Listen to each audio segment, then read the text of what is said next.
नमस्कार विद्यार्थियों। न्यायपालिका के बारे में हम अध्ययन कर रहे थे। न्यायपालिका क्या क्या कार्य करती है उसके बारे में हम अध्ययन कर चुके हैं। न्यायपालिका अपने कार्य ये संपादित करे उसके लिए बहुत आवश्यक है कि न्यायपालिका स्वतंत्र होनी चाहिए। जैसे कि एक विद्वान ये कहते हैं कि न्यायपालिका चाहे कोई भी कार्य कर रही हो, चाहे वो अल्पसंख्यकों की बहुसंख्यकों से रक्षा कर रही हो, सबल से निर्बलों की रक्षा कर रही हो, चाहे सामाजिक, आर्थिक, राजनीतिक, विभिन्न प्रकार के पारिवारिक, सामाजिक जो भी विवाद है, उन फौजदारी, दीवानी जो भी विवाद है उन विवादों का हल कर रही हो, प्रशासन से नागरिकों के अधिकार की रक्षा कर रही हो, इन सबके लिए आवश्यक है कि न्यायपालिका की स्वतंत्रता हो। न्यायपालिका स्वतंत्र रूप से कार्य कर सके। न्यायपालिका की स्वतंत्रता का अर्थ है कि न्यायपालिका बिना किसी दबाव के, बिना किसी डर के, निष्पक्ष रूप से, स्वतंत्र रूप से और पक्षपात रहित सही निर्णय कर सके। ये न्यायपालिका की स्वतंत्रता का तात्पर्य है। और न्यायपालिका के लिए जैसे डॉक्टर गार्नर ये कहते हैं कि न्यायपालिका में सत्यता और निर्णय देने की स्वतंत्रता न हो तो सारा ढांचा ही खोखला प्रतीत होता है। और जिसके लिए न्यायपालिका की व्यवस्था की गई है, स्थापना की गई है, वो ही कह सकते हैं कि वो भी एक तरीके से गलत सिद्ध हो जाता है, क्योंकि न्याय के अंतर्गत समानता की स्थापना करने के लिए, न्यायपूर्ण समाज की स्थापना करने के लिए न्यायपालिका की स्वतंत्रता की आवश्यकता है। तो न्यायपालिका की स्वतंत्रता क्यों चाहिए? लोकतंत्र की रक्षा के लिए न्यायपालिका की स्वतंत्रता की आवश्यकता है। लोकतंत्र जैसे मर्यादित शासन व्यवस्था का एक आधार माना जाता है और शासन को मर्यादित रखने का कार्य न्यायपालिका करती है। न्यायपालिका ये कार्य तभी कर सकती है जब वो स्वतंत्र हो। दूसरा, लोकतंत्र स्वतंत्रता और समानता पर आधारित शासन व्यवस्था है। नागरिकों की स्वतंत्रता और समानता की रक्षा न्यायपालिका तभी कर सकती है जब वो स्वतंत्र हो। नेक्स्ट, इसके अंतर्गत न्याय की रक्षा हेतु राज्य के अंतर्गत न्याय तभी सुरक्षित रह सकता है जब न्यायपालिका स्वतंत्र है। यदि न्यायपालिका पक्षपातपूर्ण निर्णय करती है, किसी दबाव में आकर निर्णय करती है या डर के कारण निर्णय करती है तो न्याय नहीं रह सकता है। इसलिए न्याय की रक्षा हेतु उसकी स्वतंत्रता आवश्यक है। संविधान की रक्षा का कार्य भी न्यायपालिका तभी कर सकती है जब न्यायपालिका स्वतंत्र हो। बिना किसी डर के वो संविधान की रक्षा कर सके, इसके लिए उसकी स्वतंत्रता आवश्यक है। नेक्स्ट, इसके अंतर्गत नागरिक अधिकारों की रक्षा न्यायपालिका तभी कर सकती है जब वो स्वतंत्र हो।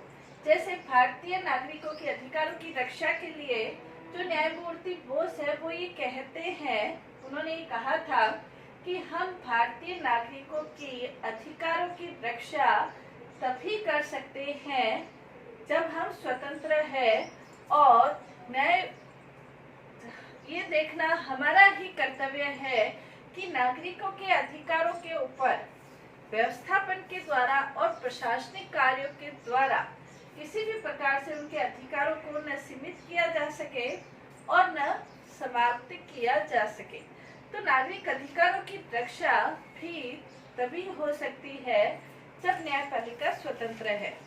तो न्यायपालिका स्वतंत्र कैसे रह सकती है, इसके लिए विभिन्न देशों के अंतर्गत विभिन्न प्रकार की व्यवस्थाएं की जाती है कि न्यायपालिका अपना कार्य स्वतंत्रता पूर्वक कर सके। इसके लिए विभिन्न व्यवस्थाएं हैं। वो व्यवस्थाएं क्या है? अलग अलग देशों में अलग अलग प्रकार की व्यवस्थाएं हैं, लेकिन मोटे रूप से विभिन्न देशों में जो न्यायपालिका की स्वतंत्रता की व्यवस्थाएं हैं उनका हम अध्ययन करेंगे कि अनेक देशों में अधिकतर इसी प्रकार की व्यवस्थाओं को बनाया गया है ताकि न्यायपालिका स्वतंत्रता पूर्वक कार्य कर सके। न्यायपालिका की स्वतंत्रता के लिए सबसे महत्वपूर्ण है उनकी नियुक्ति का ढंग। न्यायपालिका की जो नियुक्ति है वो किस प्रकार से हो, उसके लिए 3 आधार हम कह सकते हैं। कार्यपालिका के द्वारा नियुक्ति, न्यायपालिका की स्वतंत्रता के लिए उसकी नियुक्ति सबसे महत्वपूर्ण आधार रखती है। 3 प्रकार हो सकते हैं न्यायपालिका की नियुक्ति के अंतर्गत, कार्यपालिका के द्वारा, व्यवस्थापिका के द्वारा, जनता के द्वारा। कुछ राज्यों के अंतर्गत पहले ये व्यवस्था थी, जैसे मॉन्टेस्क्यू का शक्ति पृथक्करण का सिद्धांत था। शक्ति पृथक्करण के सिद्धांत के अंतर्गत कार्यपालिका, व्यवस्थापिका और न्यायपालिका अपने शक्ति पृथक्करण के आधार पर कार्य करती है। तो जब कार्यपालिका और व्यवस्थापिका की नियुक्ति जनता के द्वारा होती है, तो ये सोचा गया कि न्यायाधीश भी जनता के द्वारा निर्वाचित होने चाहिए। लेकिन जनता के द्वारा न्यायाधीशों की नियुक्ति होने का आधार ये है कि वो किसी न किसी दल से संबंधित होते और दल का प्रभाव उनके ऊपर पड़ता और मतदाताओं को खुश करने की कोशिश करते हुए वो अपना निर्णय सही प्रकार से कर सके, इसकी संभावनाएं बहुत कम थी। इसीलिए लॉस्की ने कहा था कि न्यायाधीशों की नियुक्ति का चाहे कोई भी तरीका हो, लेकिन जनता के द्वारा निर्वाचन उसकी सबसे बुरी प्रणाली है। इसलिए जनता के द्वारा जो निर्वाचन है वो सही नहीं माना गया। व्यवस्थापिका के द्वारा जो निर्वाचन है उसके अंतर्गत भी ये सोचा गया है कि यदि व्यवस्थापिका न्यायपालिका का निर्वाचन करे तो इसके अंतर्गत भी न्यायाधीश व्यवस्थापिका के हाथ की कठपुतली बनकर रह जाएंगे। तो व्यवस्थापिका के द्वारा निर्वाचन भी स्वतंत्रता के लिए सही नहीं माना गया। तीसरी जो इसकी पद्धति है, कार्यपालिका के द्वारा निर्वाचन। कार्यपालिका के द्वारा निर्वाचन की पद्धति अधिकतर देशों में इसे ही लागू किया गया है। कार्यपालिका का जो प्रधान है वो न्यायाधीशों की एक समिति से परामर्श करके न्यायाधीशों की नियुक्ति करे। सर्वमान्य योग्यता प्राप्त न्यायाधीशों की नियुक्ति उस समिति के माध्यम से कार्यपालिका का प्रधान करे। तो ये सर्वश्रेष्ठ पद्धति मानी गई। जैसे लॉस्की ने भी ये कहा था, अन्य सब पद्धतियों से कार्यपालिका के द्वारा निर्वाचन न्यायाधीशों की स्वतंत्रता के लिए सर्वश्रेष्ठ पद्धति कही जा सकती है। भारत के संविधान के अंतर्गत भी अनुच्छेद 124 और अनुच्छेद 217 के अंतर्गत सर्वोच्च न्यायालय और उच्च न्यायालय के न्यायाधीशों की नियुक्ति राष्ट्रपति के द्वारा न्यायाधीशों की एक समिति, जिसके अंतर्गत एक मुख्य न्यायाधीश, 4 अन्य न्यायाधीश, जिसे कि कॉलेजियम पद्धति कहा जाता है, उसके द्वारा की जाती है। तो ये स्वतंत्रता बनाए रखने का उपाय है। नेक्स्ट, इसके अंतर्गत न्यायाधीशों की स्वतंत्रता के लिए आवश्यक है कि वो किसी भी ऐसे पदाधिकारी के नियंत्रण में नहीं हो उनकी नियुक्ति, बल्कि उनकी नियुक्ति का तरीका एक स्वतंत्र हो, तो न्यायाधीश स्वतंत्रता पूर्वक कार्य कर सके। इसलिए सर्वमान्य, सर्वश्रेष्ठ और योग्यता प्राप्त न्यायाधीशों की नियुक्ति का तरीका माना गया कार्यपालिका के द्वारा।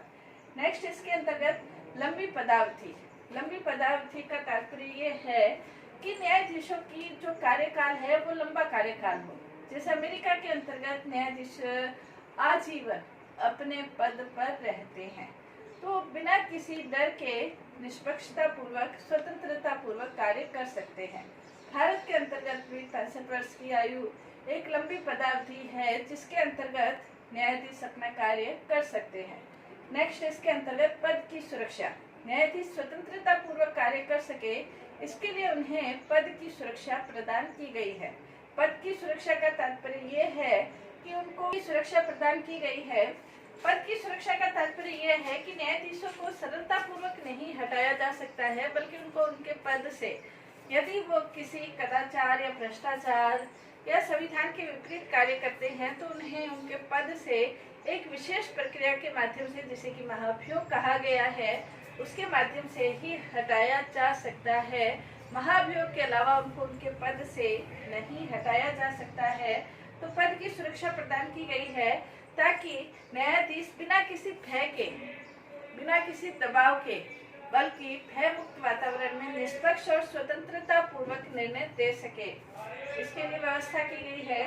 नेक्स्ट, इसके अंतर्गत न्यायाधीशों का जो वेतन है, वेतन पर्याप्त वेतन दिया जाता है, और पर्याप्त वेतन की जब व्यवस्था है तो न्यायाधीशों से ये आशा की जाती है कि उनको इतना वेतन दिया जाए कि वो अल्प वेतन के कारण किसी भ्रष्टाचार के शिकार न हो सके।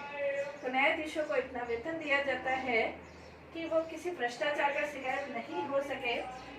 हैमिल्टन ने अपनी जो बुक थी उनके राजनीति के तत्व, उसके अंतर्गत उन्होंने ये लिखा है कि मानव स्वभाव है कि जो भी व्यक्ति अपनी आजीविका की दृष्टि से शक्ति संपन्न है, उनके पास संकल्प शक्ति का भी एक बड़ा बल होता है, संकल्प शक्ति भी उनके पास होती है। हैमिल्टन ने ये कहा है, यानी कि जब व्यक्ति अपनी आजीविका की चिंता से मुक्त रहते हुए कार्य करता है तो स्वतंत्रता पूर्वक कार्य कर सकता है। इसलिए न्यायाधीशों को पर्याप्त वेतन की व्यवस्था लगभग हर देश के अंतर्गत की जाती है। नेक्स्ट, इसके अंतर्गत न्यायाधीशों की योग्यता प्राप्त व्यक्ति ही न्यायाधीश पद पर नियुक्त किए जाए, इस प्रकार की व्यवस्था की जाती है ताकि न्याय का कार्य स्वतंत्रता पूर्वक संपन्न हो सके। इसके लिए सर्वमान्य योग्यता श्रेष्ठ कानूनों के जो जानकार है और निष्पक्ष जो व्यक्ति है, उन्हें ही न्यायाधीश पद पर नियुक्त किया जाता है। नेक्स्ट, इसके अंतर्गत अवकाश प्राप्ति के बाद वकालत पर रोक, इस प्रकार की व्यवस्था भी की जाती है कि न्यायाधीश के अवकाश प्राप्त यानी कि रिटायर होने के बाद उन्हें वकालत करने के ऊपर प्रतिबंध लगाया जाता है। ये इस प्रकार की व्यवस्था इस प्रकार क्यों की जाती है ताकि न्यायाधीश अपने पद पर, जो न्यायाधीश पद पर बने रहे, कम से कम उस न्यायालय के क्षेत्राधिकार के अंतर्गत वो वकालत नहीं कर सके, ताकि क्योंकि उनको यदि वो न्यायाधीश है, उनको लगता है कि इस मैं अवकाश प्राप्ति के बाद मैं वकालत कर सकता हूँ, तो हो सकता है कि उनकी स्वतंत्रता प्रभावित हो सके। इसलिए अवकाश प्राप्ति के बाद वकालत के ऊपर निषेध किया जाता है। भारत के अंतर्गत भी ऐसी व्यवस्था है कि न्यायाधीश उस क्षेत्र के अंतर्गत वकालत नहीं कर सकते, लेकिन विशेष मामलों के अंतर्गत न्यायाधीश पद पर उनको तदर्थ न्यायाधीशों की व्यवस्था जिसे कहते हैं कि न्यायाधीश पद पर नियुक्त किए जा सकते हैं, लेकिन वकालत के ऊपर उनका प्रतिबंध रहता है। नेक्स्ट, इसके अंतर्गत कार्यपालिका और न्यायपालिका का पृथक्करण किया जाता है। यदि वही सत्ता कानून बनाए और वही उन कानूनों को लागू करे, तो इसके अंतर्गत ये हो सकता है कि दोनों में स्वतंत्रता नहीं रहती है।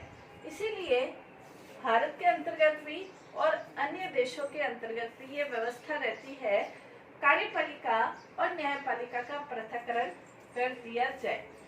भारतीय संविधान के नीति निर्देशक तत्वों में तो स्पष्ट रूप से उल्लेख है कि कार्यपालिका और न्यायपालिका का पृथक्करण हो, ताकि जो न्यायपालिका कार्यपालिका के नियंत्रण से, दबाव से मुक्त रहते हुए कार्य कर सके। तो इस प्रकार की व्यवस्था की जाती है।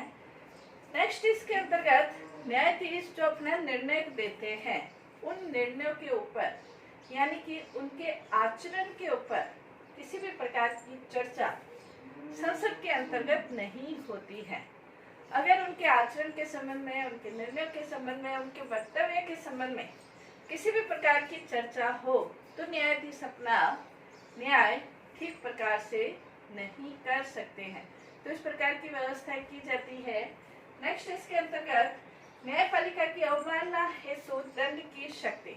न्यायपालिका की अवमानना करने पर यानी कि उनके निर्णयों को नहीं मानने पर या उनके जो उनका प्रोटोकॉल है उसको नहीं मानने पर या उनकी व्यवस्थाओं को, निर्णय को नहीं मानने पर न्यायाधीशों को, न्यायपालिका को ये अधिकार है कि वो अवमानना पर दंड दे सकती है, ताकि वो अपना निर्णय देते हुए इसके बारे में स्वतंत्र रहे कि उनके निर्णय की पालना अवश्य ही होगी, और यदि कोई अवमानना करता है तो उसके लिए दंड की व्यवस्था होगी। नेक्स्ट, इसके अंतर्गत प्रशासनिक शक्तियां। न्यायालय को यह अधिकार है कि अपने प्रशासनिक अधिकारियों की नियुक्ति कर सकता है, प्रशासनिक कर्मचारियों की नियुक्ति कर सकता है, और उसके लिए नियम नियंत्रण कर सके, निर्देश कर सके और अपनी कार्यालय से संबंधित नियमों का निर्माण भी कर सके। इस प्रकार की शक्तियां न्यायालय को प्रदान की जाती है। ये सारी व्यवस्थाएं इसलिए की जाती है ताकि न्यायपालिका बिना किसी दबाव के, बिना किसी डर के, बिना किसी नियंत्रण के अपना कार्य स्वतंत्रता पूर्वक कर सके। न्यायपालिका अपना कार्य स्वतंत्रता पूर्वक करती है तभी न्याय वास्तव में मिल सकता है। यदि न्यायपालिका को कार्यपालिका का या मतदाताओं का या अन्य किसी हित समूह का या अपनी पारिवारिक जिम्मेवारियों का भी यदि उनको किसी न किसी प्रकार का डर है तो न्यायपालिका स्वतंत्रता पूर्वक कार्य नहीं कर सकती है। इसलिए भारत के साथ अन्य देशों में भी इस प्रकार की व्यवस्थाएं की जाती है कि न्यायपालिका स्वतंत्रता पूर्वक कार्य कर सके। ये क्या व्यवस्थाएं थी, इसके बारे में हमने अध्ययन किया। धन्यवाद।